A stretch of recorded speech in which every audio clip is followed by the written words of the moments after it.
ಇನ್ನು ನೆಕ್ಸ್ಟ್ ಫೋಟೋಡೆ ಆ ಒಂದು ಟೆಂಪಲ್ನ ನೋಡ್ಕೊಂಡು ಬಂದಮೇಲೆ ಸೆಕೆಂಡ್ ಸಿಗುತ್ತೆ ಮಹಾದೇವ ಟೆಂಪಲ್ ಅಂತ.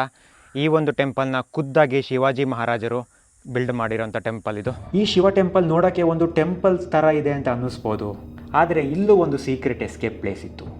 ಈ ಟೆಂಪಲ್ನ ಇನ್ಸೈಡ್ ಇರೋ ಸೀಕ್ರೆಟ್ ಸುರಂಗದ ಮೂಲಕ ವಾರ್ ಟೈಮಲ್ಲಿ ಶಿವಾಜಿ ಮಹಾರಾಜರು ಔಟ್ಸ್ಕರ್ಟ್ಗೆ ಎಸ್ಕೇಪ್ ಆಗ್ತಿದ್ರು. ಬಟ್ ಇದು ಎಲ್ಲಿಗೆ ಕನೆಕ್ಟ್ ಆಗ್ತಿತ್ತು ಅನ್ನೋದು ಇನ್ನೂ ಸೀಕ್ರೆಟ್.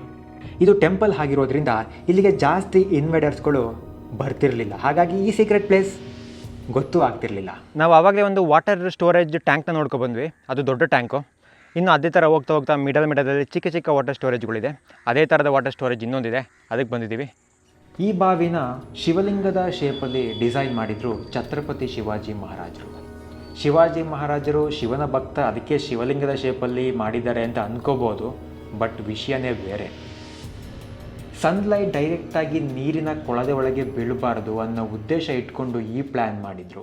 ಇನ್ನು ನಾವು ಆ ಕಡೆ ಪಕ್ಕದಲ್ಲಿ ಒಂದು ನೋಡ್ಕೊ ಬಂದ್ವಿ, ಅದೇ ಥರ ಅದರ ಆಪೋಸಿಟಲ್ಲಿ ಇನ್ನೊಂದು ಟ್ಯಾಂಕ್ ಇದೆ.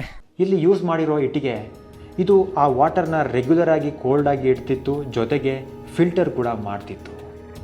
ಭೂಮಿ ಕೆಳಗಡೆಯಿಂದ ಜಲ ಉದ್ಭವ ಆಗೋದು ಆ ಒಂದು ಸ್ಟೋರೇಜ್ ಇದು.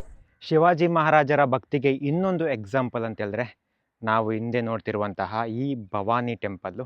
ಇದೂ ಅಷ್ಟೇ ಶಿವಾಜಿ ಮಹಾರಾಜರು ಇಷ್ಟಪಟ್ಟು ಡೆವಲಪ್ ಮಾಡ್ತಾರೆ. ಅದ್ರ ಜೊತೆಗೆ ಶಿವಾಜಿ ಮಹಾರಾಜರು ತಾವು ಯೂಸ್ ಮಾಡ್ತಿದ್ದಂಥ ಖಡ್ಗಕ್ಕೆ ಭವಾನಿ ಅಂತಲೇ ಕರಿತಾ ಇದ್ರು.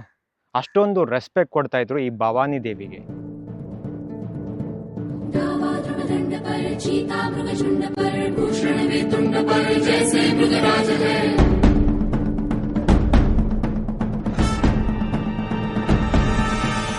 ಛತ್ರಪತಿ ಶಿವಾಜಿ ಮಹಾರಾಜರು ಈ ಒಂದು ಕೋಟೆನ ತುಂಬ ಇಷ್ಟಪಟ್ಟು ಮಾಡಿದ್ರಿಂದ ಇದನ್ನ ಖುದ್ದಾಗಿ ಪರಿಶೀಲಿಸ್ತಾ ಇದ್ರು ಪ್ರತಿ ಸಲ ಬಂದು. ಅದ್ರ ಜೊತೆಗೆ ನಮ್ಮ ಮುಂದೆ ಏನು ಕಾಣ್ತಾ ಉಂಟು ಈ ಒಂದು ಬ್ಯಾಸ್ಟ್ಯೂಸ್ಗಳು, ಇವುಗಳು ಟೋಟಲಾಗಿ 28 ಬ್ಯಾಸ್ಟ್ಯೂಸ್ ಇದೆ ಈ ಸುತ್ತಮುತ್ತ ಈ ಥರ ಕೋಟೆಗಳು.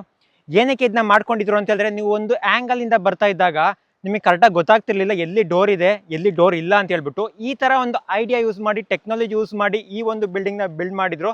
ಸೊ ಹಾಗಾಗಿ ಯಾರೇ ಎನಿಮೀಸ್ಗಳು ಬಂದರೂ ಕೂಡ ಇದರೊಳಗಡೆ ಬರೋದು ಕಷ್ಟ ಆಗ್ತಿತ್ತು. ಈ ಥರ ಚಿಕ್ಕ ಚಿಕ್ಕ ಕೋಟೆ ಮಾಡ್ಕೊಂಡಿದ್ದರಿಂದ ಇಲ್ಲಿ ಕಾಣ್ತಾ ಇರ್ಬೋದು ಈ ಒಂದು ಸ್ಪೇಸ್ಗಳು, ಈ ಒಂದು ಸ್ಪೇಸು ಆ್ಯಂಡ್ ಈ ಸ್ಪೇಸು, ಇದೇ ಥರ ಸುಮಾರು ಸ್ಪೇಸ್ಗಳಿದೆ ಎಲ್ಲ ಕಡೆ, ಸುಮಾರು ಸ್ಪೇಸು. ಇವುಗಳಲ್ಲಿ ಅಲ್ಲಿನ ಸೋಲ್ಜರ್ಸ್ಗಳು ಕರೆಕ್ಟಾಗಿ ತಿರಂಗಿ ಇಟ್ಕೊಂಡು ಕೂತ್ಕೊಂಡೇ ಇಡ್ತಿದ್ರು. ಇದರಿಂದಾಗಿ ಯಾರೇ ಬಂದರೂ ಔಟ್ಸೈಡಿಂದ ಅವ್ರನ್ನ ರೈಡ್ ಮಾಡೋದು ಈಸಿ ಆಗ್ತಿತ್ತು. ಈ ಥರದ್ದು 29 ಇದೆ ಸುತ್ತ ರೌಂಡಾಗಿ.